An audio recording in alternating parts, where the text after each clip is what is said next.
संसद के शीतकालीन सत्र की बात कर लेते हैं, जहां नोटों का मिलना चर्चा का विषय है। आज नोट की गर्मी संसद के शीतकालीन सत्र में महसूस की गई। हुआ यूं कि राज्यसभा में एक सीट के नीचे नोटों की गड्डी मिली।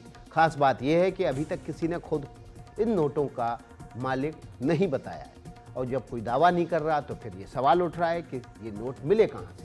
राज्यसभा के सभापति ने इतना भर कहा कि जिस सीट के नीचे नोटों की गड्डी मिली वो अभिषेक मनु सिंघवी की है, जिस पर कांग्रेस भड़क गई।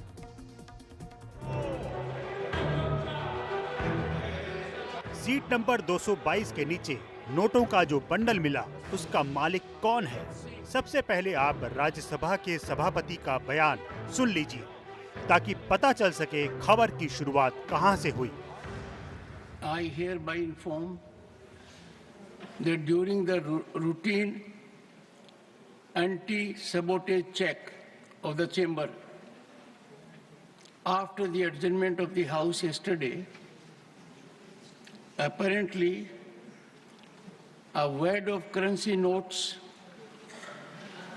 was recovered by the security officials from seat number 222, presently allotted to Shri Abhishek Manu Singhvi, elected from the state of Telangana. The matter was brought to my notice, and I felt it expedient, as per practice and ordainment, to ensure that investigation takes place in accordance with law, and the same is underway. खबर ऐसी थी कि संसद में शोर much गया। नेता विपक्ष मल्लिकार्जुन खड़गे ने आपत्ति जताई, जांच से पहले नाम क्यों लिया गया। You told it is under investigation. Without investigating, how can you say a particular man or particular seat? यह घटना पक्ष और विपक्ष में विभाजित होने के लिए नहीं है, ये सदन की गरिमा पर एक चोट है और सदन के कर्तृत्व पर एक तरीके से प्रश्नवाचक चिन्ह है। मुझे आप पर और आपकी रूलिंग पर पूरा भरोसा है कि इन्वेस्टिगेशन डिटेल में होगा और दूध का दूध पानी का पानी होगा। नोटों का बंडल मिला, सीट नंबर 222 है और सीट अभिषेक मनु सिंघवी की है। इसलिए अभिषेक मनु सिंघवी ने क्या बोला ये सुनना सबसे अधिक जरूरी है। दोस्तों, मुझे करीब 5-7 मिनट पहले किसी ने ये बताया, मैं तो अचंभित हूँ। मैंने कभी न सुना, इसके बारे में मुझे कोई ज्ञान नहीं। रोचक बात यह है कि कल 12:47 पे 12:57 दोपहर में मैं हाउस के अंदर आया और 1 बजे हाउस राइज कर गया। अपना अटेंडेंस मार्क करके मैं अंदर घुसा और 3 मिनट बाद हाउस राइज कर गया।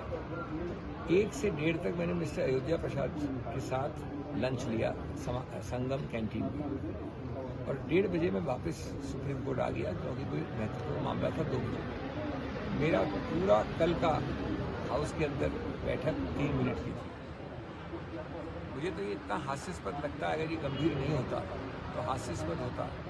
कांग्रेस के राज्यसभा सांसद अखिलेश प्रसाद सिंह ने कहा, इस मुद्दे को बेवजह तूल दिया जा रहा है। ये क्या इशू हो सकता है, इसको लेके अगर हाउस स्टॉल करने की कोशिश की जा रही है तो ये तो निहायत ही गलत है। मतलब आप डिबेट नहीं चाहते हैं, आप क्वेश्चन आवर नहीं चलने देना चाहते हैं, 0 आवर नहीं चलने देना चाहते हैं, ये तो कोई इशू है नहीं।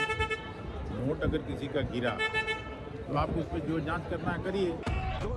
मौका, मंच, दस्तूर सब मिला, इसीलिए बीजेपी भी पीछे नहीं रही। कांग्रेस पार्टी का काले धन से बहुत पुराना नाता रहा है, तो हो सकता है उनको इस बात से कोई ध्यान ही न रहा हो कि कितना आया, कितना किधर से चला गया, इस कदर इनकमिंग थी कि आउट गोइंग इधर उधर हो गई तो भी कुछ पता न लग रहा हो। तो हमें लगता है कि जो लोग अपने पैसे का कोई ना हिसाब मांगने आए न किताब बताने आए, वो सवाल और जवाब जब सरकार से बड़े आपत्तिजनक और अपमानजनक लहजे में करते हैं। जांच का विषय ये है कि कौन लाया, किससे छूट गया। अब या तो छूटने के बाद वो बताना नहीं चाहता।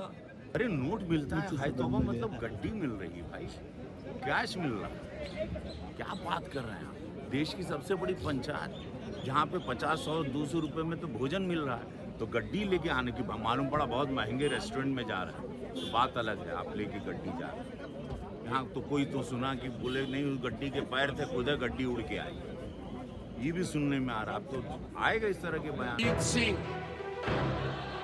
सबसे खास बात यह है कि अभी तक किसी ने सदन में मिले नोटों का दावा नहीं किया है।